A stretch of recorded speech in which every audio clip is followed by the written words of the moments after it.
As in, siguro mga 20 years ago pa ba yun? Nag-aaral pa siya noon. Ako parang kakagraduate ko pa lang ng college. Isang dekada na. Oo, as in 20 years ago pa siguro na kami magkakilala. Meron akong tarpaulin shop noon. And gusto niyang kunin lahat ng scrap noon kasi binibenta niya. Ngayon, nagkataon, meron silang tarpaulin business before dyan sa may Barangay Tres. Nabigyan ko yung mother niya, pati siya. Tapos, every week, pumunta ako sa kanila. Kukunin ko yung nasa gitna ng tarpaulin. Ano yun, isa paper yung color brown. So, bibenta ko siya as scrap paper. So, yun, doon na nag-start yun. Natapos ko yung pag-aaral ko na hindi ko matatanda yung sinabi nga ng mother niya. Balang araw, yayaman ng batang ito. Yayaman ng batang ito. A touch of hope, a break. Hello everyone! So, hindi naman pickleball ang content natin ngayon. Pero medyo related din siya sa pickleball. Kasi kaka-pickleball ko, na-realize ko na sumasakit na talaga yung likod ko. As in, may mga days na hindi ko na siya magalaw at hindi naapektuhan yung paglalaro ko. So, nagpa-MRI ako and it turned out na meron pala akong herniated disc. So, pwedeng nasa family din daw. Medyo hereditary yata siya. Pero, result na rin to ng kaka-pickleball ko. Kasi maraming twisting, tapos siguro hindi pa ako nag-stretch minsan, ganyan. So ngayon, nag-reach out tayo kay Master Carl na Tip-tar. Ano ba yung Tip-tar? Oo, actually yung Tip-tar is a Chinese Cantonese term sa mga Kung Fu martial arts na ibig sabihin tip, fall, and then tar is hit. Parang fall hit, knockdown. Kumbaga sa in a Kung Fu world, di ba meron sila magkalaban. Pag sila tinamaan, bumagsak. Kumbaga sa English, knockdown. Tapos yung kanilang shifu, tapos nakita nila yung disciple nila bumagsak, gagamutin nila yun. Okay. So yung method na yun, Tip-tar Tip-tar method. Okay. Si Carl actually, ito nga, we go way back pa. Kaya as in, siguro mga 20 years ago pa ba yun? Nag-aaral pa siya noon. Ako parang kakagraduate ko pa lang ng college. Isang dekada na. Oo, as in 20 years ago pa siguro na kami magkakilala. Tapos hanggang sa, ang galing pa nga nagulat na lang ako na ano na siya ngayon. Iba na, big time na, maraming branches. Si Master Carl na siya ngayon. Pero before talaga, as in we go way back, na-meet pa siya ng mom ko nung first time namin nag-meet. Pumunta siya sa, meron akong tarpaulin shop noon. And gusto niyang kunin lahat ng scrap noon kasi binibenta niya. Oo. Tapos as in, meron siyang sidecar. Tapos kukunin niya yung strap ng mga tarpaulin noon, yung mga di ba, doon niro-roll yung tarp. Kukunin niya yun. Parang every week pupunta siya, mag-pick up. Tapos sila-scrap niya yung mga yon. Tapos sinabi sa kanya ng mami ko, hindi ko makalimutan. Sabi niya, alam mo, balang araw, ikaw yayaman ka. Yun yung sinabi sa kanya. Hindi rin siya makalimutan ng mami ko. Kaya sinabi ko, Mami, naalala mo ba si Carl? Master Carl na siya ngayon. Ito namin niyang branches. Bigla nagpapagawa na siya ng bahay ngayon. And isa na yata yung sa mga bahay pa niya. Hindi ko alam kung ilan na yung bahay niya ngayon. So, paano ka ba napunta? Paano ka ba naging Master Carl? Diba? From before na nagsascrap ka, napunta ka dito. Sige, bago ko sagutin yun Thank you, ma'ams, kay mami mo, ha? Kasi noong time na, kwento ko lang din, I was in a second year college. Tapos, hindi pala, sorry, first year college. Nag-enroll ako ng first year, yung pang-registrar. Pero ang problema ko, midterm exam. So, nag-isip ako ng parang paano ako mabubuhay, paano ako makakapagbayad. Kasi pag di ka nagbayad sa cashier, sa registrar, hindi ka makakapag-take ng exam. So, naisip ko, gawa kaya ako ng parang slogan ko, 1 month's jack, is another month's treasure. Tapos, hiniram ko yung bisikleta ng tatay ko na may sidecar. Pero, dahil wala akong pambili, wala akong puhunan, why not hingin ko na lang as donation to pursue my studies. Ngayon, nagkataon, meron silang tarpaulin business before dyan sa may Barangay Tres. Nabigyan ko yung mother niya, pati siya. Tapos, every week, pumunta ako sa kanila. Kukunin ko yung nasa gitna ng tarpaulin. Ano yun, isa paper yung color brown. So, bibenta ko siya as scrap paper. So, yun, doon na nag-start yun. Natapos ko yung pag-aaral ko na hindi ko matatanda yung sinabi nga ng mother niya. Balang araw, yayaman ng batang ito. Oo. Sipag mo nun Sipag talaga. At dahil dun pala, nirecruit ko siya sa Rotaract. Kasi meron kaming Rotaract Club, mga younger Rotarians, na puro mga charity work, ganyan. Ang sipag. So, nirecruit ko siya nun. Yun, nakatulong din yun sa akin kasi nga, pupunin ko yung scrap ng mga members namin. Tapos ibebenta ko siya. Gagawin namin siyang fund sa mga projects sa Rotaract Club. Ayun. So, yun. Until now, kaibigan ko pa rin naman si Trisha. Last up magka-Facebook kami. Tapos nakita niya, syempre pag nagpo-post ko, nakikita ng mga past friends natin, yung mga nasa palibot lang. Kasi nandiyan ka lang naman sa Ayala Oo. Tsaka actually, yung mother-in-law ko, Parañaque based kami before. Yung mother-in-law ko, tinawagan ako. Ito, kakamove lang namin ng Batangas. Sinabi niya, Trish, kilala mo ba yung Mastercard? Kasi may mga friends ako sa US nagpapagamot sa kanya. Kaya sinabi ko sa mother-in-law ko, sabi ko, yes ma, friends kami niyan. Ganyan. Pero actually, ito nga, pupuntahan ko na siya soon. Kaya yun. Kaya si mama gusto rin pumunta sa'yo. Yung family nila actually kilalang kilala dito sa bayan ng Tanawan at Santo Tomas. Yan no, kanila. Sige. So yun, paano ko napunta rito? Ano lang po, wala siya sa plano ng buhay ko. Hindi siya pinalano. Pero gusto ko naman, ako as family man, hindi ko maalis sa sarili ko na gusto ko yumaman. Bata pa lang ako, gusto ko yumaman, pero hindi ko alam kung paano ko siya gagawin. So, nung nakagraduate ako ng kolehiyo, nakapagtrabaho ako sa bangko, sa Toyota. Itong late ko bago mag-pandemic, sa St. Peter Lifeline. Yun, alala ko yun.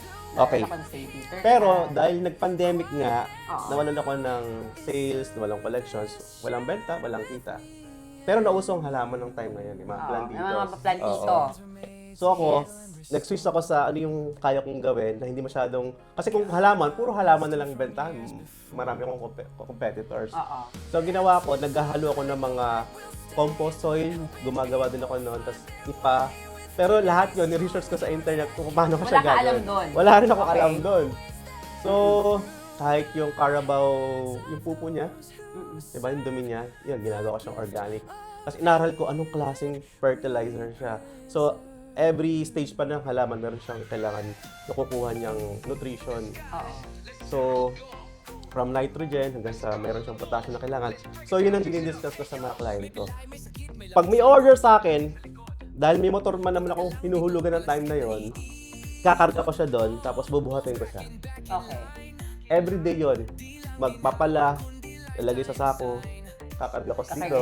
Okay. Pag deliver ko pa sa looban, kakarga ko dito, papasok yung looban ng bahay.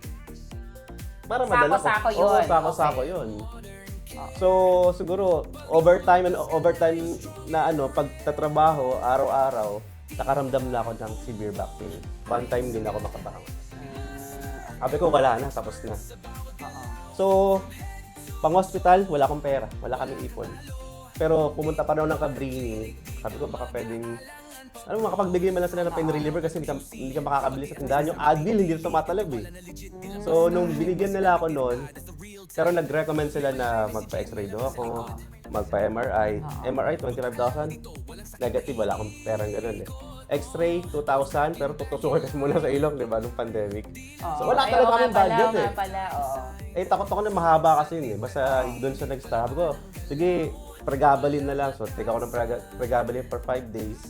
And then, yung pain ko nawala, nabawasan, pero hindi siya nawawala. Okay. Doon ulit nagsimula na mag-research ako sa internet, sa social media.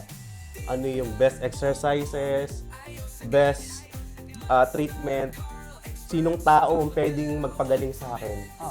Hanggang sa nakita ko yung Chinese na to. Okay. Pero itong Chinese na to ay based Sa Malaysia, si Sa Chris Malaysia. Leong, and then si Okay. Eric Leong, sila yung una ko nakita. So, walang ganyan dito? Wala. Ang meron lang wala. kasi tayo dito, hilot. Okay. Parang may similarity. Oo. Tapos, Tapos, may chiropractic siya na pinagsama. Technique lang kung paano siya ipe-prepare yung stage na stimulation and then the manipulation na pinagsama. So, nung mag-enroll sana ako kay Chris Leong, kasi yung una ko nakilala, hindi ko kaya yung budget doon kasi medyo malaki, millions yung tuition fee. Okay. Napapunta ako doon sa panganay niyang kapatid, si Eric Leong. So, meron siyang installment fee na pumayag siya kasi nga pandemic pa noon. Magpo-post-pandemic na kasi 2021, magpo-post-pandemic na. Sabi ko baka pwedeng hulugan. So, pumayag siya ng installment. So, nagbayad ako through bank.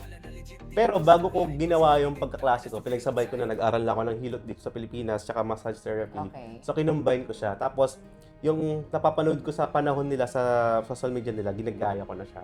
Oo. So, habang nag-aral ako online, ina-apply na ako doon sa inaaral ko. After 5 years, after 5 curriculum through online, sinadjust niya sa akin na kailangan ko talaga ng face-to-face. Face-to-face. Okay. So, nangyari, yung 5 courses ko ng time na yon, yung kinikita ko sa paghihilot dito noon, sa kanila lang talaga napupunta. Kasi kailangan ko Kasi nga, magbayad sa syempre, kanila. oo. So kung wala akong bayad, hindi nila ako masasama sa online class nila. Tapos, pumunta ka na Malaysia. Oh yes. Oo. Doon na ako tuluyan na gumaling. As libre na yung treatment nila sa akin. Okay. Ilang days ka sa Malaysia? Nung una ay 20 days. Tumatagal. Matagal din, 20 days. So, parang isang curriculum mo siya. Lahatan na siya. Lahatan na sa manipulation. Tapos ginamot ka rin nila doon. Oo, sila na rin ang Galing. umayos sa akin. Tapos nung dinala ko dito, sabi ko, libre muna, syempre, di ba? Di pa naman ako expert. Libre Oo. muna mga kapatid ko, Oo. kapitbahay. Tapos siguro, after a week, kailangan ko na maningin kasi kailangan ko na mabuhay. Oo. So, yun. 500, 1,500. So, ikaw na nag-start dito sa Philippines. Yan. Ako na yung kaunahan sa Pilipinas. Ang galing. Pero meron tayo sa London, si Jeremy Ngao. Mas una siya sa akin, pero nakabase siya sa London. Pero London. Oh. London siya. Kung sa Pinas, ako yun. Ang galing. Ikaw pala una talaga. Ang galing ha. Okay. Kailan to? Kailan ka nag-start dito? Anong year to? 2021, nung nag-post pandemic, puro home service yung ginagawa ko. 2021. Tapos medyo maluwag-luwag na, sa bahay ako nag-start sa Imperial San Vicente. Oo. Tapos 2022, may binili kaming property doon, lumipat kami doon. So, sa subdivision pa rin. Oo. Tapos 2023, ito na yung first. First, itong Oo, ano sa talaga, commercial. clinic. Oo. Ganyan. Yung nasa commercial na siya. Tapos ngayon, ilan na? Ilan ang branches? 4 na siya. Saan ang mga branches? Cebu, Mandaue, Quezon City, Camuning, Tagaytay, Aguinaldo Highway, and then Italianas, ground floor, Santo Tomas. Galing. Tapos ilan na yung bahay mo? Ano lang? Ayun, mga- kita ko na mapagawa ka, laki ha. May mga bahay, maliliit lang naman po. Parang siguro pang, ano to, pang 8. Grabe naman. Pero ito yung pinakamalaking bahay na Ang galing. pinapagawa namin ngayon. Ang galing. Sabi ko, pag nakikita ko yung mga ano mo, pinapost mo, na-inspire ako. Sabi ko, ang galing. Kasi coming from, di ba, Yes. yung before, tapos ngayon, ganyan ka na. Sabi ko, such an inspiration. Oo. Sabi ko talaga. Kaya yun, sobrang proud kami sa'yo. Ayan. Thank So you. ito na nga, Master Carl. Oo. Eh di ba may problem ako sa... Oo, sa spondylosis Oo. mo, sabi mo. Oo. That's curable na ayos yun. Talaga. Oo. Kasi sabi sa akin nung, syempre nagpa-ortho ako, ang sabi sa akin, stop pickleball. Sabi ko, hindi ako pwede mag-stop. Hindi pwede. Ang sa amin lang naman, after the treatment, magpahinga ka lang ng 2 days. Then you can do the pickleball. Pero, iwasan mo lang na madulas ka, iwasan mo lang yung pagbubuhat ng mabigat. Oo. Tama ka yung sasabi mo eh. Before you pick the pickleball ba yan? Before magpalo-palo. Oo. Mag-stretching siyempre. Oo nga, stretch. Para ready yung muscle mo. Para... So, pwede pa naman talaga maglaro, di ba? Pwede. Best ano nga yun eh. Best... Actually, ang exercise is good for our health eh. Oo. For our longevity. Pero nire-recommend nga din sa akin mag-strength training din daw. Kailangan ko daw mag-lift ng weight, mga ganyan. Siguro patatagin mo lang yung lower back mo. Oo. Lower back and glutes mo. Okay. Yan kasi ang sumusupport sa lower back natin. Yung pag-flexion kasi natin ng hips, yung glutes. Yung lower back naman natin, yung mga muscle natin dito dapat. Yung mga gym proper training para dyan. Nice. Okay. Lower back, patatagin mo lang So siya. ikaw, palipat-lipat ka ng clinic mo. May mga Meron ako days, schedule. paano ka? May schedule Minsan ako. nasa Tagaytay ka, minsan nasa Cebu ka, ganyan. Umiikot ako. Pero ang family mo, saan talaga based? Ang nasa Tagaytay na sila. Tagaytay na talaga. Lilipat ko na Doon sila ka na dyan. talaga. Kalilipat Ilan lang. ba anak mo nga? 4. Apat ba? Apat ba anak mo? So, ito na ang short interview ko kay Master Carl. Kasi kahit ako, sabi ko, ano nga ba? Ano na mga ginawa mo? Parang ganon. From ever since noon, tapos biglang paano ka napunta dito. Yun pala ang story ni Master Carl. So, paano na gagawin natin? Sige, pet. Ano natin? Dadapa ka muna sa pet. Tinan natin. Hindi, yung motion mo muna, tinan natin. Sige. Sige, tinan mo, natataas mo ang paa mo. Tataas ko. Hindi, isa lang. Isa lang. Tataas mo pa eh, malakas ka pa. Baba. Oo nga eh. Malakas pa naman. Left side, yung left side. Ah! Meron na doon? May pain na doon? Wala pa naman. Sige, dito tayo. 1, 2, wait. L3, L4, L5. L1, 2, 3, 4, 5. Walang pain? Wala. Kahit sa glutes mo, wala? Wala sa glutes. Nasa likod talaga. Nandito sa gan Oo. area yung to. Sige. Yes. Sige, dapa ka na. Hindi pa to masyadong malala. Oo. Meron ka lang talagang sakit. Pero may sakit na hindi siya Oo. nawawala. So, ano to dalawang stage to. Ang gagawin nila is stimulation. They will do the massage. Magagawa siya sila. Yung ini-scrape. Okay. Tapos mamaya magmamanipulate ako ng spine mo, ha? Yan, dyan Para masakit. mag-loosen yung tension Ayan, mo. dyan masakit. Ito, ano? Aray ko. Para mas masakit yung left. Minsan yung right. Sakit to? Okay. Pero minsan mas masakit yung right. Tinan ko lang motion nito. Aray. Mataas to. Relax tong right side eh. Pagdating ng left side, may tension na siya. Yun. Ito, may tension na siya. Sige. Massage mo lang ako, Maylene. In a quiet room where the candles glow, gentle hands move soft and slow. Years of learning, heart and soul, walking the path that makes us whole. Yung gagawin ko ngayon is manipulation na. Relax ka lang, ha? Okay. Start ako sa neck. First time mo to, wala? Oo. Okay, relax lang.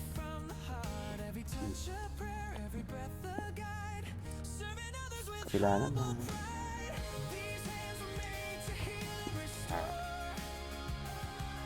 Relax. Focus ako sa lower back na. Ito yung may tension no? Yan, sige. Ilahin ko to ha. Mag-traction ako sa hip joints mo. Okay. Work for one and all through caring hands and patient hearts. Okay, relax.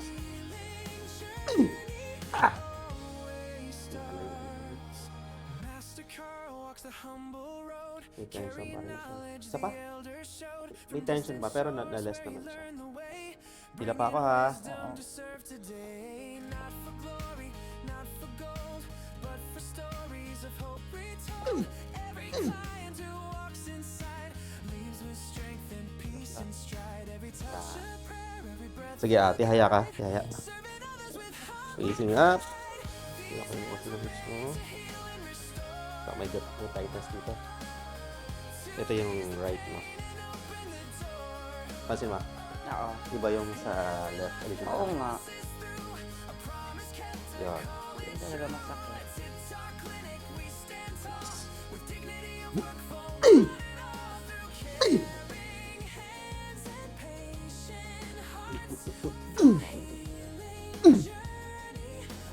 Sideways. No title needed. Oops! Nag-traction na siya. Sige. Pero roll over mo lang to. Sige pa. Sige, roll over mo pa. Yung lower back mo. Sorry. I-relax mo pa. Okay, kabila. These hands were made to heal and restore. Guided by wisdom from Relax. years before. Okay. Coach, tiyaya ka. Tiyaya. People find their way with dignity, strong with hearts that care. Pero may nagsuggest sa'yo na orthopedic doctor mo na kailangan matraction yan or... Oo, pelvic traction daw. Okay, sige. Tama pa. This is also traction din sa lumbar area.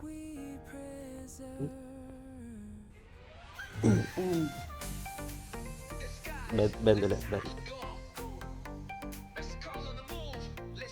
Ito na siya ngayon. Okay. Tamo ka na. Grabe, first time ko mga ganong-ganong mga ano ha. Sige. Na lagutok-lagutok.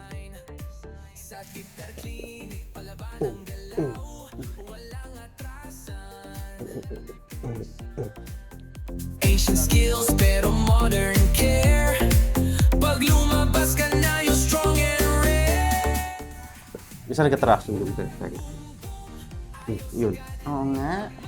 Pati pala tenga meron. Oo, ba ng cartilage eh. Grabe. Mas Kuya. Oo nga. Na-stretch mo.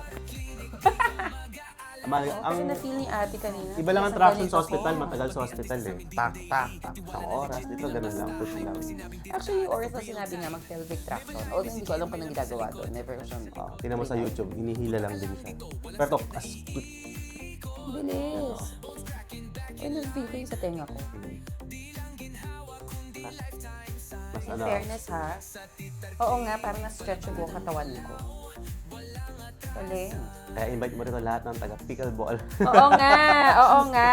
O si, 'di ba? Hindi ako nag-pickleball, pero pickleball related pa rin siya. 'Di ba? O sige. Oo nga. Thank you so much, Master Carl. Paano yung ano mangyayari sa ano ko, sa herniated disc? Ano yan? May time kasi yan eh, para bumalik talaga siya. Pero it does not instant ngayon. Oo. Kung meron ka man nakitang video sa amin na one time gumaling, Oo. that's holistic na yun eh. Even doctors, may mga doctors naman tayo naniniwala rin na mayroong God. Kahit nga sila, hindi nila ma-explain bakit gumaling yung pasyente. Ngayon may cancer, kinabukasan nawala yung cancer. So like sa akin, itong herniated disc ko, anong ni-recommend mo sa akin? Ano lang, Like- ang ngayon lang, kailangan mo lang gawin is 2 days rest. Oo. Literal, huwag ka muna mag-pickleball Oo. para makarecover yung body mo. Oo. Then avoid lifting heavy objects, avoid prolonged sleeping. Then avoid injury. Okay. Kasi pag nadulas ka, syempre, lalagapak yung Oo. glutes natin. Pero like, kailan siya like completely mahihil? Ano ba? Meron kasing katulad mo, ano pa kano, masakit pa ba siya? Depende Like, kasi. meron pa rin siya. Okay. Oo, meron pa rin siya. Gaano kasakit pa siya ngayon? 1 to 10? Super. Parang kanina mas masakit siya. Nagsa-subside na siya Parang eh. mga ano na, oo nga. 1 to 10, mga 2, 3, gano'n. Oo, kaya. Mga 3. Mga ganon. Sige. Like kasi kanina, nag-work ako ilang hours. Oo. Nakaupo rin kasi ako nag-work from home ako eh. So, masakit. Sakit siya bago ako pumunta dito. Kasi ilang oras ako nakaupo kanina. First and second week ng July, ano na ako na, nasa Norte kami. May city tour kami. Nadayo din kami. Tawag namin doon city tour. Tapos ano yun, may ano ka? Parang Sasakyan may lang. mga- Hindi, nag-rent kami ng transient hotel. Tapos, yun na may schedule, may mga nakaschedule sa'yo doon. May pupunta na doon. Galing, grabe. May na-experience Sobrang nga ako galing mo doon. kasi ikaw na una dito Oo. sa Philippines. May na-experience nga ako sa Cebu, nasa Cebu ako eh. Umuwi from Canada, from Kalinga, Payao. So nabalitaan niya nandito pala ako sa Cebu. From Kalinga, Payao, pumunta siya ng Cebu. Kasi 4 days na yung vacation niya eh. Galing. Ano pinakamalayo na yung pinuntahan ka talaga? Siyempre mga Alam mo, malayo abroad. sa Pinas. Siyempre mga abroad. May Greenland kami, mga Greenland. Canada eh. Grabe. Meron talaga. Grabe. Pero ang pinaka nakakatuwa kasi, marami akong Japan na and Hong Kong. Dumating, meron pa ako California eh. Dumating ngayon, umalis din ng gabi. Ha? Yes. So pupunta lang talaga para magpa-treat Yes, tapos umalis oo, agad. oo. Galing. Dalawang In beses lang fairness ginawa. ha, yung likod ko ha, oo nga, nag-subside siya. Ang galing. Mag-subside pa yan. And sakit talaga ng likod ko kasi nga ilang oras ako nakaupo kanina kasi nag-work ako. Tapos avoid mo lang prolonged sitting. Kung mag-upo Yun na ka, nga. ba, Shit, dapat 3 hours ka nakaupo, tayo ka, stretch. Ayaw kasi ng spine na laging mo. Oo nga eh. Kasi yung disc natin para siyang shock ng sasakyan. Oo. Yung palaman na yun. Mami ko meron din, tita ko meron din. So, pag So, napupudpod, may cartilage din siya, Yun napupudpod. ang nasa family din namin. Pati si Colette, yung sister ko meron din. Ayun, Ayun na nga. nagbubuhat yun. Ayun pa. Tapos ngayon coach siya. Kaya minsan, oo, ano rin. Sa mga nagbubuhat kasi dapat una mong patatatagin yung core, di ba may sinasabing Oo. core? Pero it's a lower back eh. It's the lower back.